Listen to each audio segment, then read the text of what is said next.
ব্যাস আর মাত্র কয়েকটা দিন, তারপরেই না আর এই রকম মিষ্টি রোদে এসে নিজের গাছেদের সাথে কথা বলতে বলতে চা খাওয়া আর হবে না, কারণ শীত তো চলে যাবে। অলরেডি এখন যে পরিমাণে আমাদের এখানে ঠান্ডা ছিল না, এখন তার অনেকটাই কম। সামনেই শিবরাত্রি, শিবরাত্রির পরে আরও কমে যাবে, তখন ওই ঘরের মধ্যেই চা খেতে হবে, কারণ এই টাইমে রোদের যা তাপ হবে, তখন ওই ছাদে এসে চা খাওয়া হবেই না। আজকে একটু বেলা করেই এসছিলাম, এখন ওই ঘড়িতে 8:10 8:30 হবে এরকম। তো উঠতে একটু দেরি করেছে জানেন, আজকে তো শনিবার, তাই ইচ্ছে করেই একটু দেরি করলাম, আর কাজও সেরকম নেই।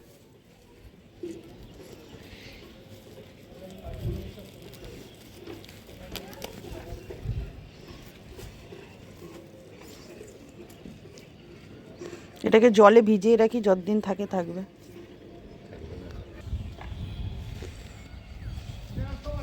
এরকম করে এখন যদি এটা বিয়ে বাড়ি থাকতো, এরকম করে বেঁধে যেতাম। Hey everyone, good morning, welcome back to my channel. কালকে ব্লগ বানাইনি, আমার একদম ভালো লাগছিল না, সেই জন্যে। তো আজকে সকাল হয়ে শুরু হয়ে গেছে প্রতিদিনের মতন। এই ডালিয়া ফুলটা তুলে ফেললাম, হ্যাঁ পুরো শুকিয়ে গিয়ে ঝরে পড়ছে, তো থাক। তো এখন আজকে শীতের কিছু জামা কাপড় কাচাকাচি করব, তো তার আগে ট্যাঙ্কিতে জল ভরতে এলাম। ছাদের ট্যাঙ্কির জল ভরে গেছে, এরপরে আমি ইয়েটা নিয়ে আসবো, কী বলে, কাছাকাছি তো করব, তার আগে ব্রেকফাস্টটা বানিয়ে নিই। মিস্টার দাস একটু বেরোবে, ও একটু ব্যানার্জি যাবে মায়ের ওষুধের খোঁজে, আর অলিরানিরও পড়া রয়েছে, তো ভাবলাম যে ওপরে যদি কাজে লেগে যায় তাহলে সত্যিই দেরি হয়ে যাবে। আজকে অনেক দিন পরে আমি সকালের ব্রেকফাস্টে ডালিয়া করছি। রোজই এটা ওটা সেটা খাওয়া হচ্ছে, নয় চাউমিন, না হলে ম্যাগি। চাউমিন আর ম্যাগিটাই বেশি খাওয়া হচ্ছে জানেন কয়েকদিন ধরে, তো সেই জন্য আজকে একদম হেলদি ব্রেকফাস্ট করছি। সবজি দিয়ে ডালিয়া করছি, ডাল দেবো না, জাস্ট সবজি দিয়ে। শুকনো কড়াইতে যদি ডালটা এরকম নেড়ে তারপরে ধোয়া যায় না, তাহলে না ওই যে ডালিয়ার যে লোত লোত ব্যাপারটা, সেটা থাকে না। মিস্টার দাস আবার ওই লোত লোত জিনিসটা পছন্দ করে না, তো ওই জন্যই আর কি। যদি আমি আর ওলি খেতাম তাহলে এমনিই করে ফেলতাম। ওকে, সবারই খাওয়া দাওয়া হয়ে গিয়ে সবাই যে যার কাজে চলে গেল। মিস্টার দাস গেল হচ্ছে একটু বেনাচিতি, কালকে মায়ের শরীরটা আবার খারাপ হয়েছে, তো কিছু ডাক্তারের সাথে কালকে ফোনে কথা হলো, তো বললো আজকে প্রেসক্রিপশান নিয়ে আসতে। তো কালকে ডাক্তার বসেনি, বিকেলের দিকে। মিস্টার দাসের যেহেতু মর্নিং ছিল কালকে, তো ও এখন গেল, আর অলিরানি গেল পড়তে, ওর 10:30 থেকে পড়া আছে কাকিমার ওখানে। তো ওকে পড়তে দিয়ে মিস্টার দাস চলে গেল, আর আমি ফেরার সময় আমি নিয়ে আসবো। তো এই যে আমিও নিয়ে একটুখানি বসলাম, খেয়ে নিই, তারপরে যাব কাছাকাছি করতে। বলে একটা কাজ ছেড়ে দিয়ে এলে না, সেটা আর হয় না জানেন। ওরা বেরোর একটু গরমের ভাব পড়েছে, এখন দেখছি নয়নতারা ফুলগুলো একটা দুটো করে ফুটছে। গোটা শীতে একটা ফুলও হয়নি, এই যে দেখুন অনেকগুলোই হয়েছে। এই যে কি সুন্দর দেখতে লাগছে না। আরও দুটো আছে, এই একটা, এই একটা, না দুটো না, এই যে এখানেও একটা আছে। এর কালারটা খুবই সুন্দর। ওকে, আমার এদিকে সমস্ত কিছু কাছাকাছি কমপ্লিট, স্নানও কমপ্লিট হয়ে গেছে।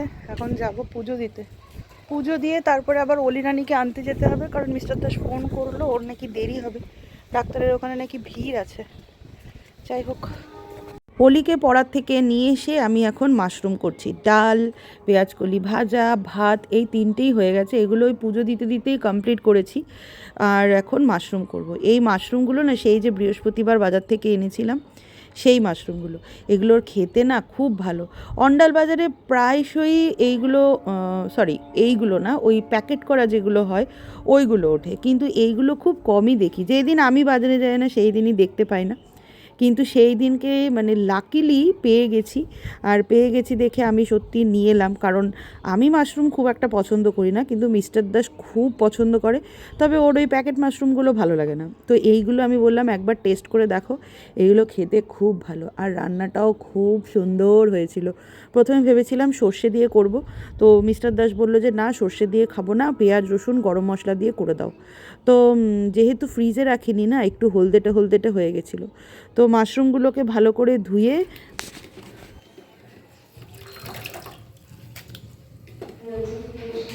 জাস্ট হালকা একটু ভাপিয়ে নেব মাশরুমগুলো, এর মধ্যে একটু আলুগুলোও ভাপিয়ে নেব একসাথে।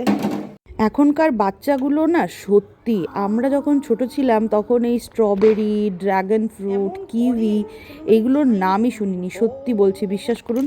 আর এখনকার বাচ্চাগুলো দেশি, এই অলিরানি পড়ার থেকে এসছেন, এসে এখন কিউই খাচ্ছেন।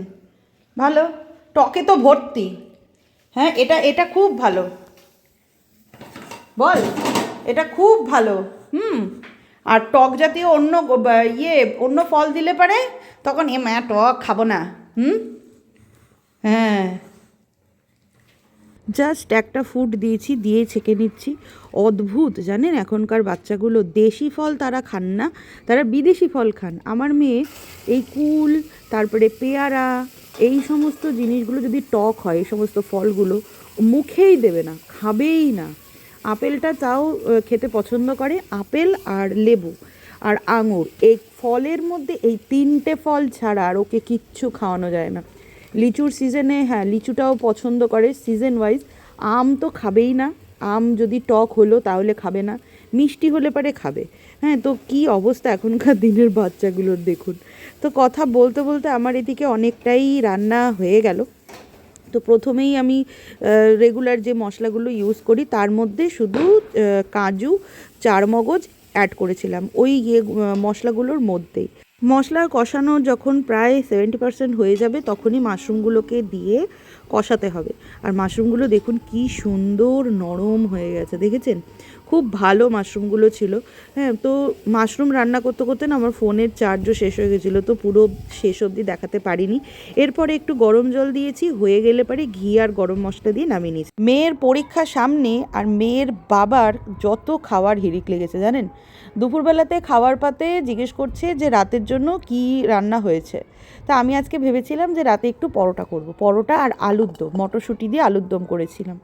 ব্যাস, অলি রানির বাবা বলছেন যে আজকে একটু মটরশুঁটির কচুরি করো, অনেক দিন খাই না, মানে সত্যি এই বছর শীতে আমি একদমই বানাতে পারিনি। তো যথারীতি মটরশুঁটির কচুরি বানাতে গেলে না আমি প্রিপারেশানটা সকাল থেকেই নিয়ে রাখি, মানে স্টাফিংটা পুরো রেডি করে রাখি। ও সকালবেলায় যদি বলতো তাহলে মানে এটা হয়ে যেত। তো না, এখনই করতে হবে এরকম একটা ব্যাপার। তো বরের অর্ডার না মানলে কি করে হয় বলুন, তো সেই জন্যই আর কি রিস্ক নিয়ে নিলাম। অলিরানিকে নিয়ে পড়তে বসিয়েছি, ওকে পড়াচ্ছি, আর এদিকে আমি মটরশুঁটিগুলোকে ছাড়াচ্ছি। অসুবিধা হবে না বলাটা ভুল, অসুবিধা হবে ঠিকই, কিন্তু তার মধ্যেও আর কি ওই উঠে উঠে বারবার উঠে উঠে করতে হয়েছে। আর উঠে উঠে যদি রান্না করতে হয় না, বাচ্চাদের পড়ার খুবই অসুবিধা হয়, খুব মানে খুবই অসুবিধা হয়। যাই হোক, আমি সন্ধে দিয়ে অলিরানিকে আজকে একদম 4:30 থেকে 4:45টার মধ্যে পড়তে বসিয়ে দিয়েছিলাম। তো এখন ঘড়িতে 6টা বাজে, আমি সন্ধে চা করতে এসেছিলাম, এই সময় আমি চাও খেলাম, তার সাথে সাথে মটরশুঁটির পেস্টটাও রেডি করে রাখলাম। পরে এক পাকে এসে আমি পুরটা রেডি করে নেবো। এই যে দেখুন পেস্ট হয়ে গেছে। আজ ইনজেকশন নিতে হবে, অক্সিজেনটা পরে, তারপরে দেখি এই তারপরেতেই দেখি এই ঘড়িতে বাজে এখন রাত 8টা। অলিরানিকে বাংলা পড়তে দিয়ে এসে আমি এখন পুরটা রেডি করব। তো সাদা তেলের মধ্যে দিয়ে দিলাম হিং, তারপরে ওই পেস্টটা দিয়ে দিলাম মটরশুঁটির। প্রত্যেক বছর আমি মটরশুঁটি সেদ্ধ করে পেস্ট করি, এতে না একটু টাইমটা বেশি লাগে জানেন। কিন্তু আজকে যেহেতু হুট করে প্ল্যান হয়েছে, তো সেই জন্য আর কি অত সেদ্ধ টেদ্ধ করিনি, কারণ অত ঝামেলা কে করতে যাবে। কাঁচা পেস্ট করলাম, করে কড়াইতে দিয়ে দিলাম। তবে একটা জিনিস আমি শিখলাম জানেন, কাঁচা পেস্ট করে যে ভাজা হয় মটরশুঁটিটা, সেটার টেস্টটা কিন্তু বেশি ভালো হয়। আজকে করে নিজে খেয়ে বুঝলাম। নুন চিনিটা একটু ব্যালেন্স করে দিলাম, আর আদা আর কাঁচা লঙ্কা তো আগেই দিয়েছি, তো সেই জন্য এক্সট্রা করে আর কোনো কাঁচা লঙ্কা বা লঙ্কার গুঁড়ো দিলাম না। মশলাটা এত তাড়াতাড়ি হয়ে গেছে, মানে জাস্ট 5 মিনিটের মধ্যে আমার পুরো হয়ে গেল। ভেবেছিলাম অনেকটা টাইম লাগবে হয়তো, কিন্তু না। আচ্ছা, ময়দাটা মাখবো, তো এর মধ্যে আমি হিং, নুন আর সাদা তেল আর অল্প একটু চিনি সব দিয়ে ময়ামটা দিয়ে নিচ্ছি ভালো করে। ভোজন রসিক মানুষদেরকে না সত্যি বুঝিয়ে পারা যায় না, জানেন। আমার বরটিকে আমি সত্যি বুঝিয়ে পারি না। সেই জন্য আর কি, মানে মেয়ের পরীক্ষা হলে হোক, তুমি অ্যাডজাস্ট করে করবে। আর সত্যি আজকে একদম মানে বিকেল 4:30 থেকে রান্না প্লাস মেয়ের পড়া দুদিক ব্যালেন্স করতে গিয়ে বুঝলাম যে যারা অ্যাডজাস্টমেন্ট করে জীবনে তাদের কতটা পরিমাণে, মানে কত দিকে অ্যাডজাস্টমেন্ট করতে হয়। এই যে দেখুন, এটা পুরো ঠান্ডা হয়ে গেছে, জমে গেছে, একদম ঠিকঠাক মতনই হয়েছে পুরটা। এবার স্টাফিং করার পালা। খেতে কতক্ষণ লাগে বলুন, কিন্তু এই বানানোটাই একটা বিশাল বড় ব্যাপার। মুখে বলে দেওয়াটা তো খুব ইজি, কিন্তু এই মটরশুঁটির কচুরি খুব মানে কি বলবো, আদুরে আর কি। একটু এদিক থেকে ওদিক হয়ে যাবে, ব্যাস সমস্ত কিছু বরবাদ হয়ে যাবে। তবে না, আমি আজকে মানে খুব চিন্তা, খুব হেডেক নিয়েই আর কি করেছিলাম, কিন্তু সাকসেসফুল হয়েছিলাম। এরপরে হচ্ছে পৃথিবীর সব থেকে মানে এতক্ষণ তো আপনি মেয়ে পড়াতে পড়াতে রান্না করতে করতে দুটো দিক ব্যালেন্স করেছি, কিন্তু এখন আর কোনো দিকেই আর ব্যালেন্স করতে মানে যাবে না আর কি। এখন সোজা রান্নাঘরে স্টিল নাও করতে হবে। ঘড়িতে বাজে 9:30। অলিরানিকে ম্যাথ দিয়েলাম যে ও একটুখানি ম্যাথ করুক, ছেড়ে দিলে ছেড়ে দেওয়াই যেত, কিন্তু ওই আর কি পরীক্ষার সময় তো।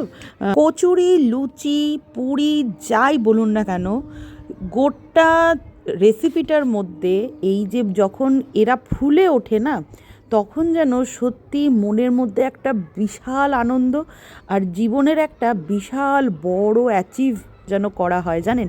আর যদি মুখ শুকিয়ে রইল, তখন যেন মনে হয় পৃথিবীর সব থেকে মানে কাজ না জানা পাবলিক যেন আমি। এটা মনে হয় শুধু আমার না, এটা সবার মধ্যেই হয়।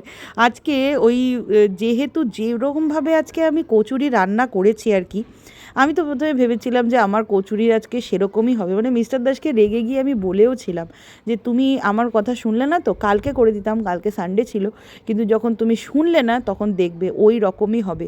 কিন্তু না, বিশ্বাস করুন, দারুণ টেস্ট হয়েছিল, সব কিছু পারফেক্ট ছিল। মানে আমি একবার ওপরে গিয়ে মেয়েকে পড়াচ্ছি, আর একবার নিচে এসে আমি পুর রেডি করছি, আটা মাখছি, এই সমস্ত করছি, মানে দৌড়াদৌড়ি করছি।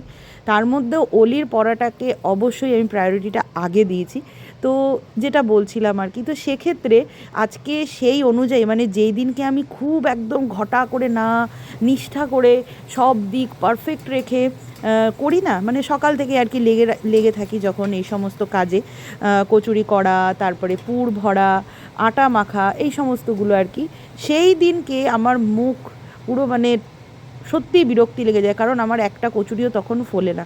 কিন্তু আজকে দেখলাম প্রত্যেকটা টোপরের মতন ফুলে একেবারে ঢোল।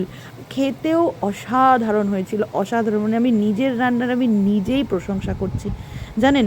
আর সত্যিই আমি এর পরের বার থেকে যখনই আমি রান্না করব না, তখন অবশ্যই ওই কাঁচা মটরশুঁটিটাকেই পেস্ট করে ভাজবো।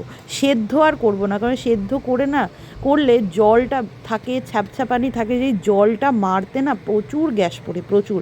ওর থেকে কাঁচা মটরশুঁটিটা সহজ বেশি। যাই হোক, ফাইনালি আমি আমার বরকে কড়াইশুঁটির কচুরি খাওয়াতে পারলাম এই বছরের শীতে।